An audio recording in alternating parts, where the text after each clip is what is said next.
Mesdames, Messieurs, c'est parti pour un nouveau numéro de votre émission 45 minutes pour convaincre. Sur ce plateau, nous recevons pour vous Monsieur Norbert Yamba Yamba. Il est cadre de l'UDPS, mais également expert international en développement et en décentralisation. Il est également consultant, n'est-ce pas, des institutions financières internationales, notamment la Banque mondiale et la BAD. Monsieur Yamba Yamba, bienvenue. Merci pour l'invitation. Alors, j'ai oublié de vous présenter également comme président de la nouvelle vision panafricaniste qui serait un mouvement culturel. Certainement, j'aime l'Afrique. Je suis très désolé du sort de la population africaine. J'ai appris que l'Afrique a été une grande puissance et curieusement, elle a été bâtie par des forces d'agression. Aujourd'hui, plus que jamais, il faut se soulever, mais il faut aussi populariser le débat. Il faut aider notre peuple africain de se mettre debout. Voilà pourquoi, avec les autres collègues, à l'échelle africaine et internationale, nous avons mis en place la nouvelle vision panafricaine, une nouvelle façon de réfléchir à l'Afrique, un nouveau paradigme qui porte sur la renaissance africaine, pour permettre à ce que l'Afrique puisse véritablement décoller, j'allais dire libérer effectivement. Mais finalement, c'est un parti politique, c'est un courant politique, c'est un courant philosophique. Finalement, si on peut le prendre dans le contexte congolais, parce que nous sommes en République démocratique du Congo, c'est quoi cette nouvelle vision panafricaniste? Ce n'est pas un parti politique. Sinon, je ne serais pas de l'IDPS. Je suis membre de l'IDPS. Mais ça, c'est un courant, une opinion culturelle, mais d'engagement politique. L'engagement politique pose la problématique de la libération effective de l'Afrique, de tous les boulons d'étranglement qui ont été mis en place par l'ennemi et qui font que, bon, aujourd'hui, nous ne pouvons pas nous en sortir. Et donc, c'est les combats, naturellement, de politique de l'Afrique. Mais ce combat, aujourd'hui, est animé plus par les acteurs de la société civile africains. Et donc, c'est un mouvement culturel. Lorsqu'on regarde la législation de notre pays, on dirait, c'est très clair que c'est une ASBL. Mais parce que c'est un mouvement qui se fait à l'échelle africaine et internationale, et donc, on est resté essentiellement dans le sens d'avoir des représentations dans chaque pays.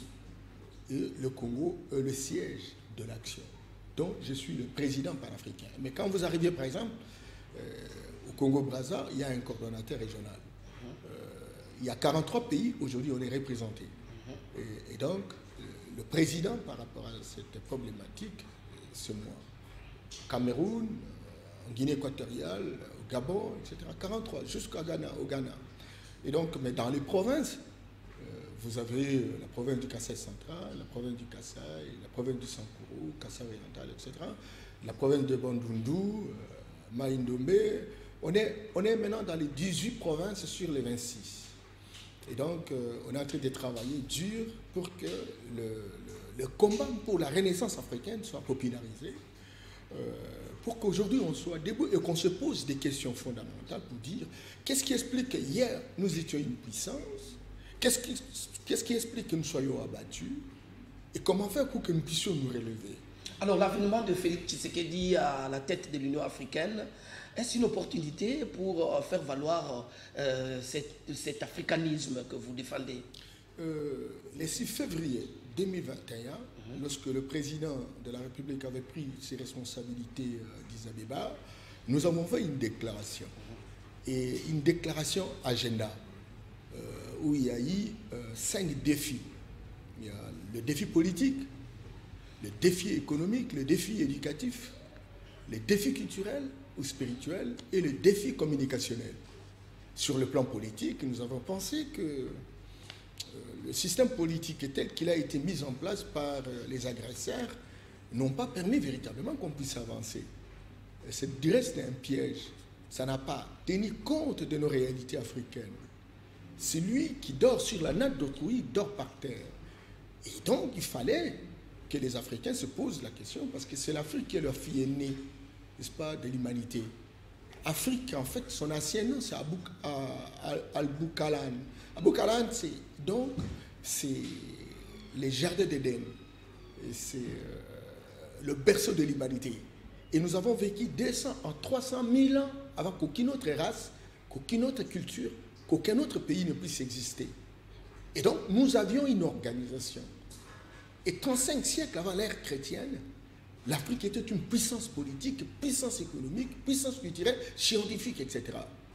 Et alors maintenant, si nous voulons rebondir, nous devons interroger naturellement ce que nos ancêtres ont vécu, et comment ils étaient organisés, et donner un contenu du système politique par rapport à ce qui étaient nos ancêtres. Je ne voudrais pas qu'on puisse justement prendre à l'état brut ce que les ancêtres faisaient, mais nos anthropologues, nos politologues, nos juristes, nos spécialistes de sciences humaines, etc., vont travailler pour théoriser, pour moderniser cela et prendre les produits finis, les intégrer dans nos lois, la Constitution, dans nos lois et textes réglementaires. Et la finalité, c'est aider à développer l'Afrique? Tout à fait, parce qu'il faut abandonner la démocratie occidentale qui, aujourd'hui, ce sont des guerres récurrentes, ce sont des conflits, c'est l'éthnicisme, etc. Et donc, nous devons revenir justement à une sorte de confédération de royautés que nous avons vécu par le passé. Vous voyez, et donc, nous avons été organisés, il y avait des royaumes, il y avait des empires, et des empires florissants. Alors maintenant, il faut organiser, il faut moderniser, il faut modeler toutes ces entités, etc., pour qu'on crée ce qu'on appelle les États-Unis d'Afrique, un État fédéral, où non-pays, au lieu d'être un pays autonome, 54 États, tous ces États ont été saucissonnés ou divisés. Est-ce qu'avec l'avènement des zones économiques, comment on dit, des zones de libre-échange, c'est ce que j'allais dire, ça nous met sur la voie où on peut songer plus tard peut-être à arriver à concrétiser le rêve d'une Afrique unie? Je salue et je félicite le président de la République qui, avant même d'être le vice-président de l'Union africaine, aujourd'hui président de l'Union africaine, s'est beaucoup bâti, s'est investi avec le président nigérien, Youssouf, avec le président rwandais, etc. Beaucoup, en fait, ont beaucoup travaillé. Et lui, il a été, naturellement, des acteurs principaux dans la construction de la zone de libre-échange, ZLECAf. Vous voyez, ZLECAf, ça veut dire quoi? L'Afrique a 1,3 milliard d'habitants. Ce sont les 1,3 milliard de consommateurs. C'est un grand marché. Mais les échanges entre les Africains, c'est en proportion de 15 à 16%. Lorsque vous comparez, par exemple, avec les États-Unis, l'Amérique, c'est 70%. Lorsque vous comparez avec l'Europe, c'est 70%. L'Asie, c'est 70%. C'est l'Afrique qui a au moins, n'est-ce pas, 15% ou 16%. Ce n'est pas correct. Et alors maintenant, lorsqu'on construit cette dynamique d'échange entre les différents pays, on désenclave le pays, on se renforce mutuellement et on essaye véritablement d'assurer la liberté de circulation des biens et des services. C'est très important. Il faut commencer par là. Parce que demain, il y a un agenda 2063 où on est en train véritablement de préparer à ce que l'Afrique devienne un État fédéral. Mais vous ne craignez pas qu'il y a une certaine crainte d'une certaine opinion à l'interne de la République démocratique du Congo qui estime que cette démarche-là, en tout cas, le Congo va beaucoup plus perdre que gagner parce que le Congo ne produit pas assez. Finalement, le Congo sera un grand marché où nous allons devoir consommer les produits qui viennent d'ailleurs, mais nous-mêmes, nous n'avons pas de produits à proposer à nos partenaires. Finalement, la douane sera supprimée et finalement, c'est le pays, la RDC qui perdrait. Ça, ce sont des raccourcis et des hommes et des femmes très sceptiques qui ne sont pas dans une approche innovative. Cher Joseph, si on ne commence pas quelque chose, on ne commencera jamais. Joseph, vous savez que l'Afrique a 5 régions. Il y a le nord, où vous avez les pays maghrébins, il y a le sud, il y a l'ouest, beaucoup de pays. il y a l'Est, vous avez la locomotive, l'Éthiopie actuelle, etc. Et vous avez au Sud, c'est l'Afrique du Sud. Et donc nous avons 5 locomotives. Il y a la locomotive au Nord, c'est l'Égypte, mais secondée par l'Algérie, le Maroc et compagnie. Et vous avez la locomotive à l'Ouest, c'est le Nigeria, secondée par la Côte d'Ivoire, le Ghana, etc., le Sénégal. Et la locomotive, n'est-ce pas, au Sud, c'est l'Afrique du Sud avec 400 milliards de dollars de produits intérieurs bruts. Vous avez des pays comme Zambie, Botswana, Namibie et compagnie, etc. Mais au centre, vous avez la locomotive, c'est le Congo-Kinshasa qui a 50 milliards de dollars de produits intérieurs bruts. C'est vrai qu'il y a une différence exponentielle en termes de comparaison avec d'autres locomotives. On est presque à genoux. Mais aucun pays en Afrique centrale, n'est-ce pas, ne peut prétendre avoir autant de potentialités, autant de sources de financement que le Congo. Et donc, pendant tous ces temps, dans les 60 ans de notre indépendance, certainement qu'il y a eu des vautours internationaux qui ont permis à ce que nous ne puissions pas décoller. Aujourd'hui, toutes les marges de manœuvre montrent très clairement qu'il y a multiplicité de puissances à travers le monde. Au lieu d'avoir un seul directeur du monde, qui était les États-Unis, on a aujourd'hui des puissances comme la Chine, l'Inde, la Russie, la Turquie, le Brésil, etc. Nous avons cette multipolarité de puissances. C'est que nous avons une marge de manœuvre. Si nous nous organisons, surtout que les Occidentaux sont en train véritablement de changer le paradigme. Hier, c'était un paradigme à rentabilité externe, où ils venaient, ils prenaient, ils vont aller créer des richesses chez eux, ils vont résorber les chômages chez eux. Nous pouvons négocier, parce qu'il y a plusieurs, n'est-ce pas, puissances sur le marché, nous pouvons dire, parce que nous avons le cobalt, c'est un minerai stratégique, on vient faire quoi? Transformer ça. C'est ce qui a manqué. C'est ce qu'on appelle la rentabilité externe. Or, nous sommes entrés dans une dynamique de la renaissance africaine qui constitue le nouveau paradigme. Et le chef de l'État en parle à longueur de journée pour dire « changeons le paradigme ».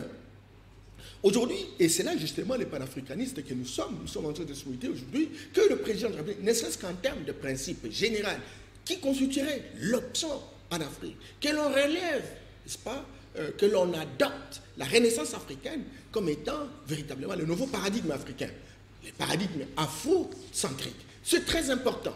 Et alors maintenant, si dans l'hypothèse, on va vers le paradigme africain, parce qu'il y a une marge de manœuvre étant donné la guéguerre entre les différentes puissances en présence, eh bien écoute, nous avons des minéraux stratégiques comme le cobalt, le lithium, le coltan, nous avons même 33% de l'uranium mondial. Nous avons 90% de platine en termes de réserves potentielles.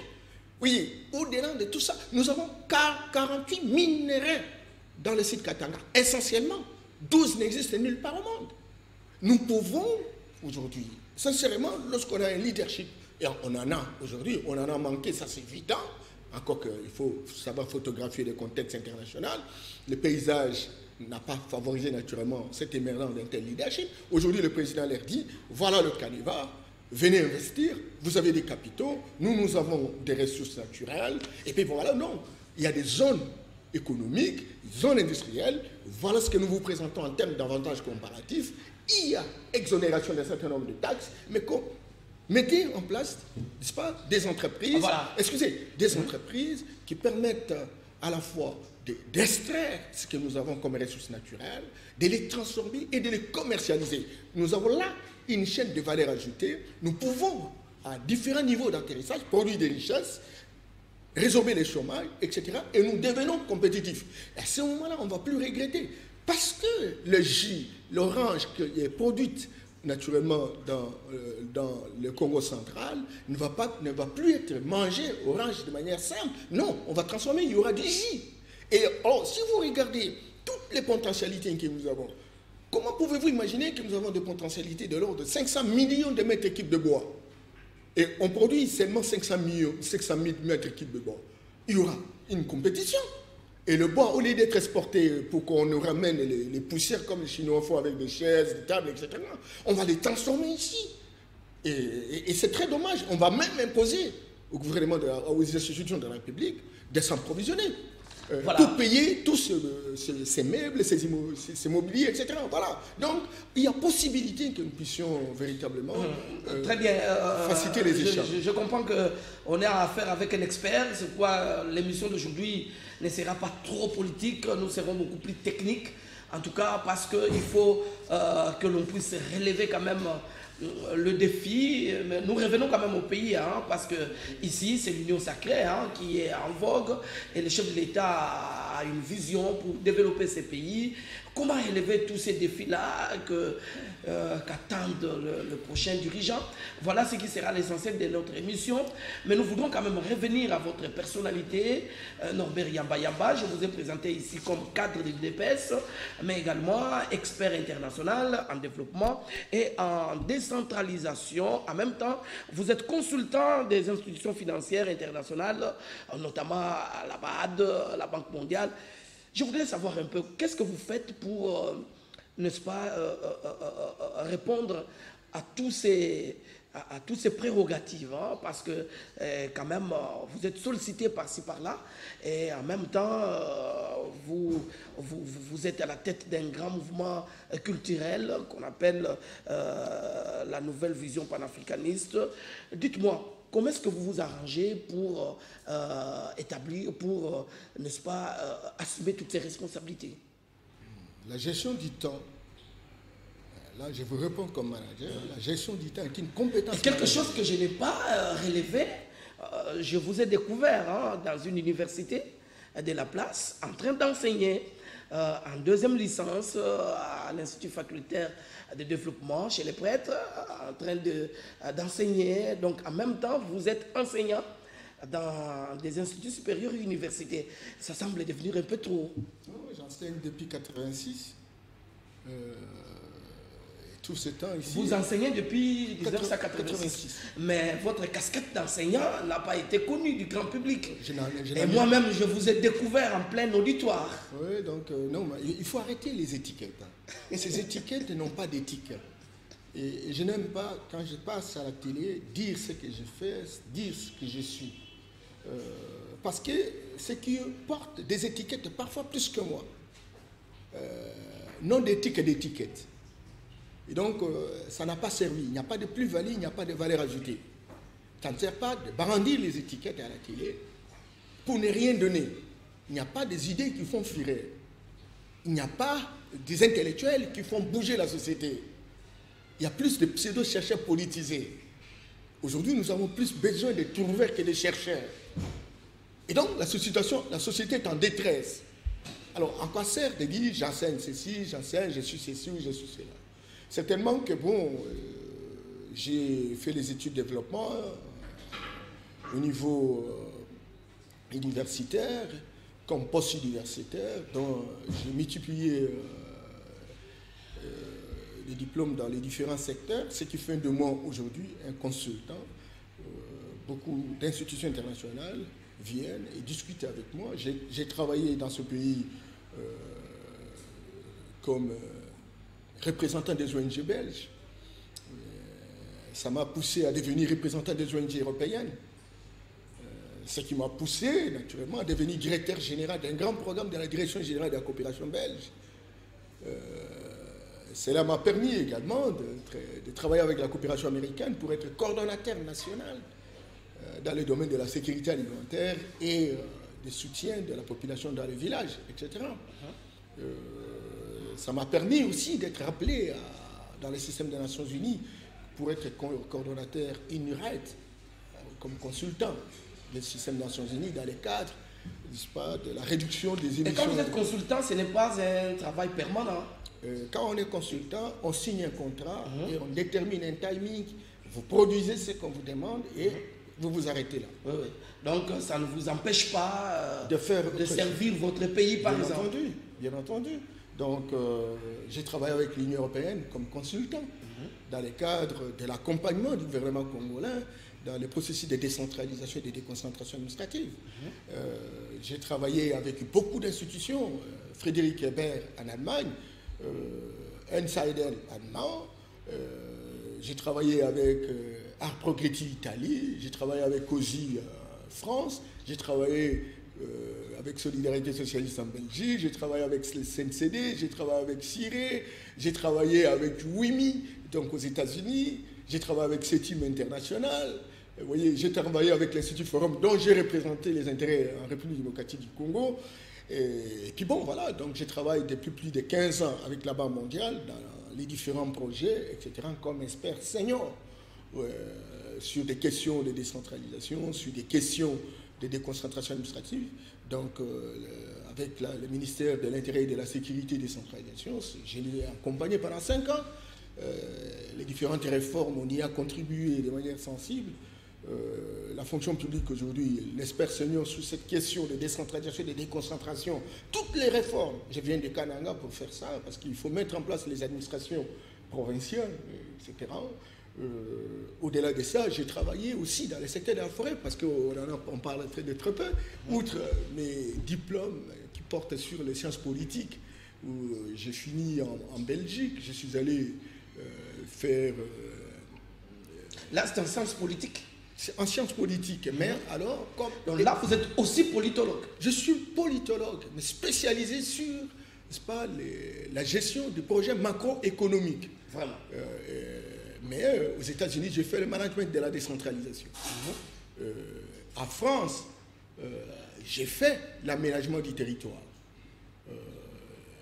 En France toujours, parce que là, c'était à La Rochelle, mais au niveau, n'est-ce pas, de Paris, à l'Institut international pour le développement.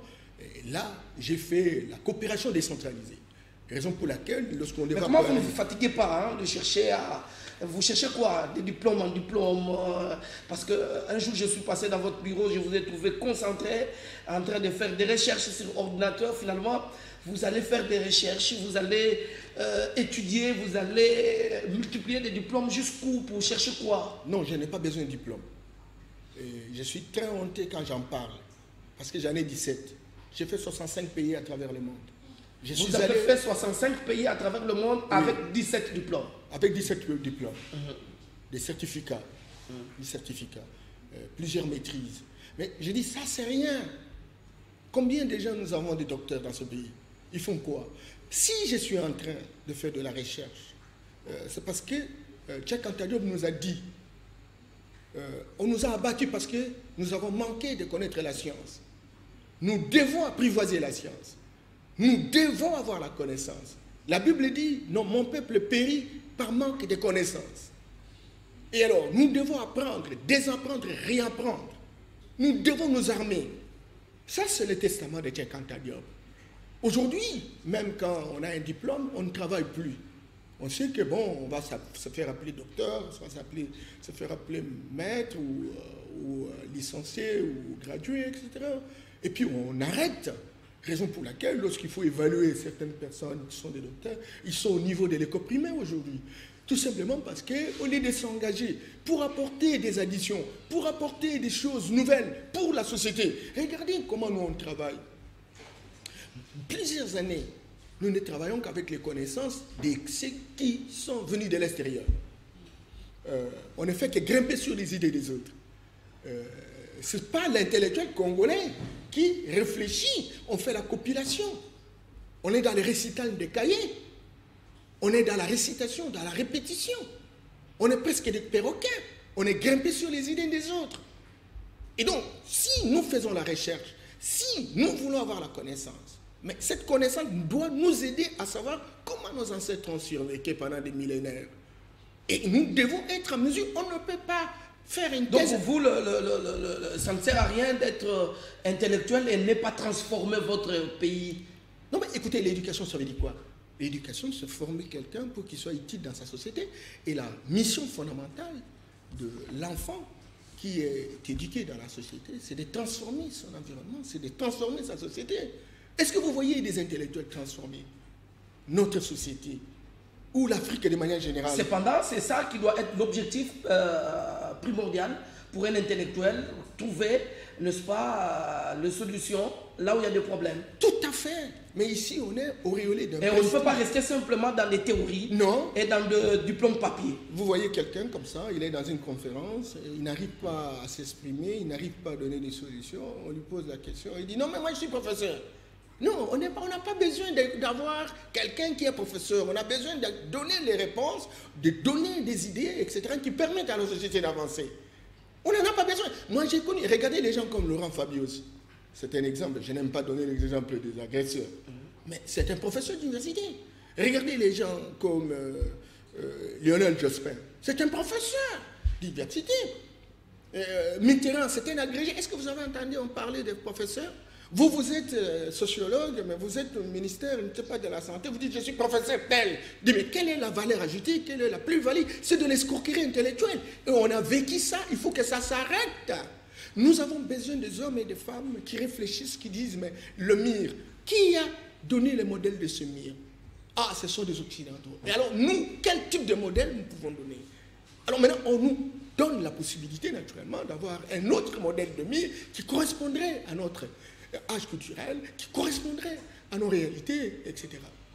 Donc, si on va rester dans une logique où tout le monde a le diplôme, encore que des diplômes aliénés, qui visiblement n'ont aucune valeur en dehors du simple fait que quelqu'un ait une étiquette, qui est avec une étiquette.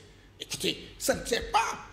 Ça ne sert pas. Au-delà de la fonction, au-delà de l'appellation, au-delà de la dénomination, on fait quoi? C'est comme ça que vous voyez, même quand on donne quelqu'un qui a été à l'université, qui a fait plusieurs choses, etc., on lui donne une responsabilité, il est incapable non seulement de gérer ça, mais il est incapable même de gérer sa propre famille. Il va multiplier les maîtresses qui traînent dans la rue, etc. Et donc, il est concentré essentiellement à générer des solutions pour tromper ces différentes maîtresses. Lorsqu'il est à Massina, il a une maîtresse à Kitambo, il cherche quelle raison va-t-il donner à Kitambo. Quand il quitte Kitambo, il est à la Il y a un véritable problème éthique. Mais c'est un problème d'éthique et le problème aussi de la pertinence et de l'utilité des sciences que nous faisons. L'éducation que nous avons reçue, qui est une éducation d'héritage colonial. Le colonialisme, le colon ne nous a pas aidés à avoir la connaissance pour transformer notre société. Il avait besoin de petits commis. C'est comme ça que vous voyez quelqu'un qui est docteur en astrophysique, il a sa farde de chemise en train de chercher du travail. On veut être tous déversés à la fonction publique. Oui, nous avons besoin des hommes et des femmes qui deviennent des entrepreneurs au regard de ce qu'ils ont appris et qui s'installent et qui créent le travail, qui deviennent chefs d'entreprise et qui absorbent véritablement les autres à travailler dans ça et produisent des richesses. Et cela se répercute même au niveau des écoles où ces écoles sont en distance, ces écoles sont en divorce, ces écoles sont en inadéquation avec les besoins qui sont les nôtres. Nous avons besoin de maçons, mais nous avons des professeurs d'histoire. Quelqu'un quitte la maison, il va aller faire le doctorat en français. Il dit, mais arrête. Mais écoutez, le français, on peut en parler, même au niveau de la maison, de la même manière que nous parlons le lingala, etc. Ça nécessite naturellement une redéfinition générale pour qu'on construise une approche systémique qui permette de nous intégrer par rapport à notre situation et de permettre à ce que nous puissions avoir un droit. Mais à quel niveau cette réflexion doit se passer?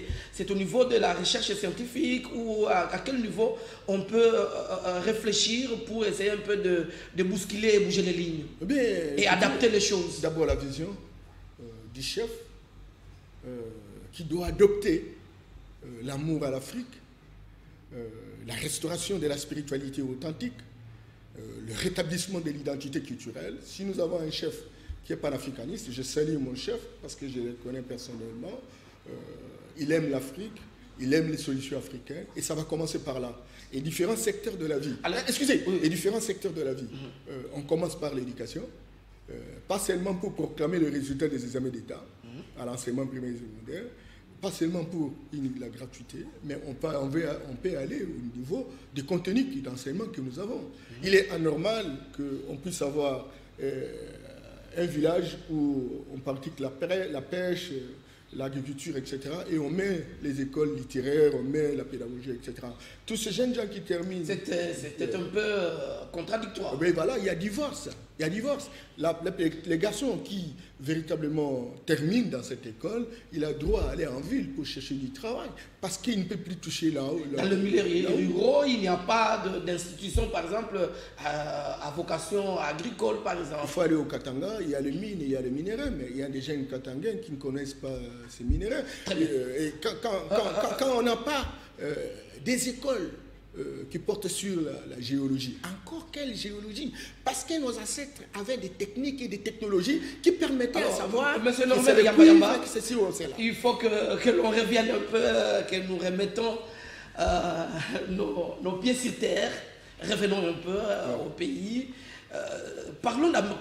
Je voulais quand même que je sache, qu'est-ce qui vous a rapproché du Sphinx délimité, Monsieur Étienne Tshisekedi, dont vous avez été longtemps collaborateur.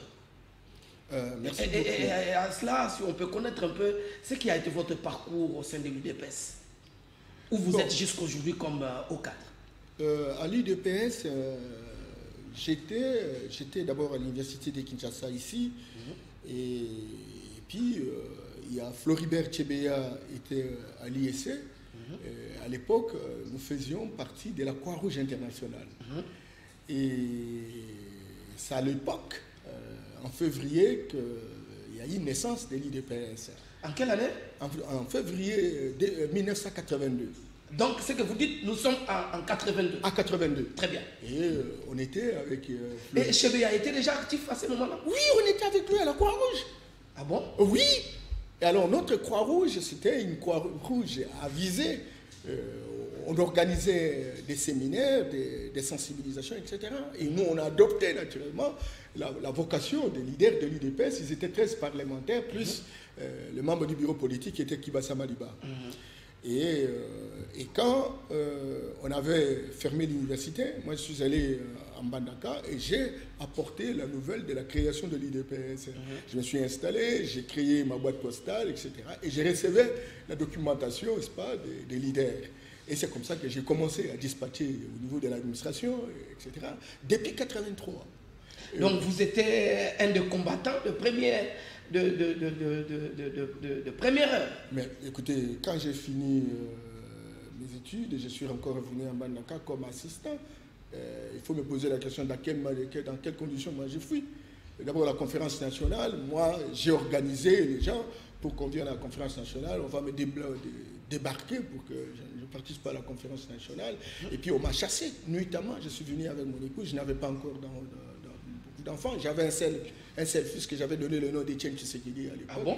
Donc vous avez un fils qui s'appelle Étienne Tshisekedi. Étienne Tshisekedi, à l'époque on ne portait pas... Apparemment vous êtes dans la famille. Voilà, donc... non, parce que les gens croient qu'on a pris les trains en cours de route. On a aimé le combat qui a été mené par le père fondateur de l'époque. Et comme j'ai la vocation naturelle de défendre mon pays, et tout le temps, quand tu es en contact avec moi, je ne fais que rechercher des stratégies qui permettent à mon pays d'être aligné sur la route normale pour qu'on puisse relever le défi de la pauvreté de notre peuple. Et depuis 7 ans, vous vous imaginez, à 88, je donne le nom de mon fils, le nom de Étienne Tshisekedi. Et vous savez, en 86, j'ai fait des randonnées avec Bossassé. Bossassé qui était l'un des 13 parlementaires, mais de l'Équateur. On a été arrêtés. À 90, avec Pierre Lumbi, à Bukavu, on a été arrêtés. L'étudiant qu'on appelait Ngongo Lutete, à l'époque, nous on faisait des réunions avec Ibirinois, à l'hôtel Bellevue à Bukavu, parce qu'il faut que les gens le sachent. Et quand j'ai quitté... Ngongo Lutete qui serait du Bas-Fleuve, je crois. Ngongo Lutete, non, Ngongo Lutete, c'est un ancien chef qui a lutté contre les Blancs. Oui. Et moi, je suis son petit-fils. On entendait parler de lui. Avec la révolte de Loualbourg, etc. Je suis son petit-fils, je suis dans la descendance. Et voilà, donc, on est venu, et puis finalement, j'ai commencé comme secrétaire fédéral, parce qu'on a accepté la démocratie, etc. Je voulais faire le service militaire. J'avais même réussi à l'examen à l'époque de défaut, à 80. À Kananga? Oui, à Kananga. Mes amis sont devenus des généraux aujourd'hui. On était dans la promotion, n'est-ce pas, de le fils à Mobutu, là, les grands frères à Congolo. Et donc, voilà. Niwa? Non. Après Niwa, Manda. Oui, Manda ça Mobutu. se prend promotion. Ok.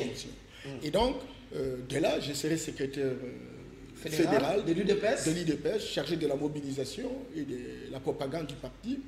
Et puis finalement, j'ai été coopté comme cofondateur du parti, n'est-ce pas, en 94, et membre du comité national.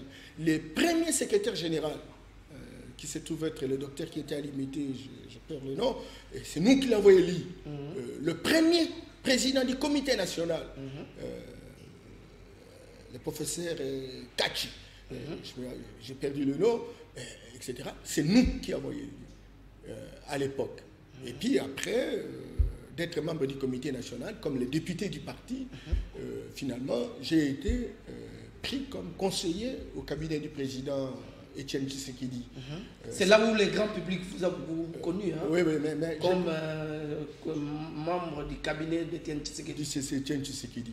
Et après, il m'a nommé comme premier secrétaire rapporteur du premier congrès ordinaire du parti, qui a facilité sa désignation de la commission préparatoire, bien entendu. Et après, j'ai été désigné également conseiller politique dans son cabinet. J'ai été désigné conseiller économique, finance et audit. Et puis, il m'a élevé comme coordonnateur, n'est-ce pas, de la cellule électorale à la présidence lorsqu'on préparait les élections présidentielles, où je devais coordonner, n'est-ce pas, les élections, parce que là, j'ai eu le contact même avec des amis de l'UDPS, notamment le Parti social-démocrate allemand, qui m'a amené pour aller faire une formation sur la campagne électorale, dont je suis devenu aujourd'hui presque parmi les véritables personnes ressources en Afrique. Je suis appelé tout le temps en Afrique pour assurer cette formation. Et après, j'ai été désigné par le président toujours comme directeur de formation à l'école du parti. Et de là, le président, j'ai fait un travail de 52 pages, justement pour aider l'UDPS à avoir un éclairage et une vie de 50 ans et de 100 ans. Et sur base de ça, le président avait trouvé quand même que j'étais très objectif. Ce n'est pas Albert Moleka qui va me contredire. Il a dit Yamba Senghar objectif. Parce que j'ai fait l'analyse, l'autopsie, la radiologie du parti et je lui présentais, n'est-ce pas, des voies de sortie. Et donc, il a dit et il a estimé avec le président actuel que quand même c'était nécessaire que je participe n'est-ce pas, au pourparler de Venise et d'Ibiza. Voilà. Et c'est comme ça que j'ai fait partie parmi les 5 ou 6 personnes qui ont été désignées dans des négociations. Bon, finalement, cette page est tournée. Nous sommes maintenant, l'UDPS, votre parti est au pouvoir. Comment ça se passe? Vous êtes toujours actif au sein du parti. Quelle relation avez-vous avec ceux qui ont disons, qui ont l'administration, qui ont des responsabilités administratives du parti? Quel est le rôle que vous jouez au sein de l'UDPS aujourd'hui? Le président de la République qui est sorti de l'UDPS, quelles sont les relations actuelles? Non, mais les relations sont au beau fixe. L'UDPS est un parti de masse. Il faut reconnaître qu'avant que le président ne soit président de la République, j'étais candidat député national dans les territoires de Lomela au Sankourou. Aux élections de 2018. De 2018. Alors, vous étiez parmi les candidats UDPS de Sankourou. Oui. Mais malheureusement, vous n'avez pas été élu. Je n'ai pas été élu, tout le monde connaît les raisons qui ne sont pas raisonnantes. On ne revient pas là pour ne pas remuer les pleins, etc. Et voilà, donc depuis que je suis là, de temps en temps, avec mes fonctions de consultant, je fais office de bonne volonté. Quand je suis en province, par exemple, comme je viens de telle ou telle province, j'essaie d'échanger avec les compatriotes. S'il faut former, je forme, etc. Mais je suis en bonne relation avec l'administration du parti. De temps en temps... Et vous restez cadre de l'UDPS? Je suis cadre de l'UDPS. Très bien. Alors, la question, maintenant, il faut relever les défis. En tout cas, ça paraît une contradiction quand même. Le chef de l'État veut que nous puissions changer quand même les choses au niveau de ces pays, qu'on arrive à développer les pays. C'est les grands défis d'ailleurs qui attendent le gouvernement qui va venir avec l'Union sacrée, mais en même temps, on a des petits budgets d'un seul chiffre. Ça fait quand même mal. Et vous qui êtes spécialiste, qui êtes expert, quels sont le pilier, quel est le voie que nous devons prendre? En tout cas, malheureusement, nous n'avons pas assez de temps, mais il faut quand même éclairer le public sur quelques pistes que nous devons prendre pour faire sortir ces pays et gagner le pari finalement de développement de ces pays. Vous savez, c'est assez complexe lorsqu'on est dans une société en détresse, une société presque moribonde. Le président Félix, j'allais dire, le gouvernement de manière générale, a une grande responsabilité. Il y a quelqu'un disait, en tout cas, c'était mon prof d'économie qui disait on ne gère pas l'abondance dans l'insuffisance. Et je lui réponds que parce qu'on ne gère pas l'abondance dans l'insuffisance, eh bien, il faut appliquer la planification. Et la planification vous pousse véritablement à l'élaboration de priorités, à la hiérarchisation de besoins. C'est très important. Et par rapport à ça, je salue le président de la République par le choix qu'il a fait autour du Premier ministre. Et le Premier ministre, dans sa première déclaration, dira qu'il a besoin d'avoir un gouvernement de guerriers. Être guerrier, ça veut dire être un tireur d'élite. Parce que si vous n'avez pas de tireur d'élite, vous ne gagnez pas la guerre. Une expression qui semble sortir de vous, parce que les premières interviews que je fais avec vous, vous parlez déjà des guerriers. 2 jours, 3 jours après, c'est le Premier ministre qui a tweeté. Oui, bon, je n'ai pas le monopole, mais au moins on partage la même vision autour de cette question. Avoir des guerriers, c'est que des gens qui sont revêtus des compétences nécessaires pour assumer des responsabilités. Pas les compétences des diplômes, parce que les diplômes ne servent pas à grand-chose. Dans une société où tout le monde réfléchit au rabais et les diplômés sont des aliénés, il faut certainement que c'est une recette qui détermine un profil. Mais il faut aller un peu plus loin. À l'époque du maréchal Mobutu, on utilisait le service d'intelligence, l'agence des renseignements. Outre la présentation des candidats, on s'est envoyé les services pour savoir qui est cet homme, comment il vit avec sa famille, quels ont été son travail, quel a été son travail. Alors, parlons de budget, parce que l'État... Alors, maintenant, quand on a ces guerriers-là, alignés sur les combats de bataille, des bons soldats, qui acceptent de mourir sur les champs de bataille, à ce moment-là, vous avez tous les secteurs de la vie nationale occupés par des hommes qui ont la technique. Qui ont la technique. Les technocrates. Alors, maintenant, où avoir l'argent? Premièrement, vous avez le budget, c'est 7 milliards, si je m'abuse. Ça, c'est la première chose. Deuxième chose, nous avons la solidarité internationale au travers les partenaires au développement. Il y a la Banque mondiale, il y a le Fonds monétaire international, il y a les banques régionales, il y a la Banque africaine, il y a toutes les autres banques qui sont disponibles et qui ont besoin véritablement d'avoir des clients crédibles. Et nous avons intérêt, au regard de l'environnement que nous mettons en place, n'est-ce pas, montrer à la face du monde que nous sommes capables de gérer le moyen. Parce que par le passé, il y a eu une expérience malheureuse. Et les gens ne veulent pas nous faire confiance. Aujourd'hui, avec Félix Tshisekedi, on sent les velléités, n'est-ce pas, de cette solidarité, c'est mettre debout pour nous permettre d'avancer. Ça, c'est deuxième. Troisième chose, nous avons aussi les approches comme le PPP, le partenariat public-privé. Nous avons des ressources naturelles, nous avons des potentialités, etc. Et nous avons besoin des investisseurs, ceux qui ont des capitaux. Ce que nous disposons, c'est des capitaux aussi. Et cherchons à greffer nos efforts avec les autres. Et ces greffons financiers vont permettre qu'on crée des entreprises qui génèrent des ressources et les dividendes sont partagés entre les investisseurs et nous. Heureusement pour nous, aujourd'hui, le président a mis en place ce qu'on appelle les zones économiques, etc. Il y en a 8. Et donc, les gens peuvent y aller avec exonération et mobiliser les ressources lorsque la sécurité est assurée. Et donc, nous avons des dividendes, nous avons des ressources additionnelles qui ne sont pas prévues dans le budget. Il est possible quand même que les défis, en tout cas le pari de ce développement soit gagné? Tout à fait, parce qu'au-delà du gouvernement central, qui a 36 compétences, plus 11 compétences partagées avec les provinces, tous les gouvernements provinciaux, il y en a 25 plus la ville de Kinshasa. Chaque gouvernement chaque province a un budget. Ces budgets, par exemple, de Lualaba, au-delà de 500 millions de dollars, n'est pas comptabilisé au niveau du gouvernement central. Et donc, de la même manière que le gouvernement central lutte contre la pauvreté, Lualaba aussi. Certainement qu'en tant que gouvernement central, son champ d'action relève véritablement des provinces et pas des entités territoriales décentralisées. Donc, nous avons 25 provinces. Chaque province dispose d'un budget, dispose d'un programme.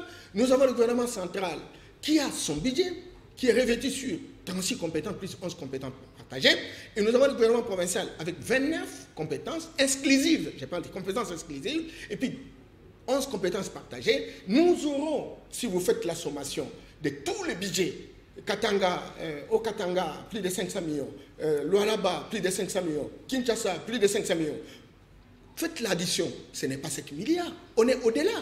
À ce moment-là, si, au niveau de toutes ces provinces, tout le monde se mobilise autour de la vision du chef de l'État, et donc on peut avoir des moyens, et la première année peut porter véritablement des résultats. Nous sommes obligés de vous interrompre, nous sentons qu'on parle avec un expert, un orateur. On s'imaginait qu'à l'UDPS qu'on n'avait que des combattants, mais on découvre quand même qu'il y a des experts également. Non, l'UDPS, c'est un parti... C'est déjà votre mot de conclusion. L'UDPS, c'est un parti de masse où on retrouve une crème intellectuelle à outrance. Parce qu'on a tendance même à critiquer la diaspora. Parmi ces gens-là de la diaspora, vous trouvez des hommes et des femmes qui ont un profil, un background, qui ont une culture, qui ont des capacités managériales conséquentes. Et à l'intérieur, il y a beaucoup de gens là. Peut-être qu'on n'a pas eu l'occasion d'assumer des responsabilités parce que nous étions en dehors des institutions de la République, mais aujourd'hui, plus que jamais, beaucoup ont développé des capacités pour travailler dans d'autres institutions et là, ils ont acquis une certaine expérience qui sont capables aujourd'hui, au moment où nous avons le pouvoir, de relever le défi. Et donc, il faut faire confiance naturellement, il faut faire confiance aux experts, aux combattants de l'UDPS. On a quelque chose. Et la chose la plus importante, c'est l'intégrité, c'est la moralité. Et c'est ce qui fait défaut. Et nous en avons parce qu'on a construit, on a domestiqué ça pendant plusieurs années. Merci beaucoup. C'était Monsieur Norbert Yamba, qui est cadre de l'UDPS. Il est également expert international en développement et en décentralisation, consultant des institutions financières internationales, notamment la Banque mondiale, la BAD, et ainsi de suite. Il est cadre de l'UDPS et il est technocrate, un grand expert. En tout cas, c'était un honneur pour nous de vous recevoir en qualité d'expert parce que nous avons voulu réfléchir sur le piste de solutions pour sortir notre pays du gouffre. Et je crois que prochainement, vous pourriez repasser pour continuer cette réflexion. Avec plaisir, avec plaisir. Fin de cette émission. Merci mesdames. Merci messieurs. Au revoir.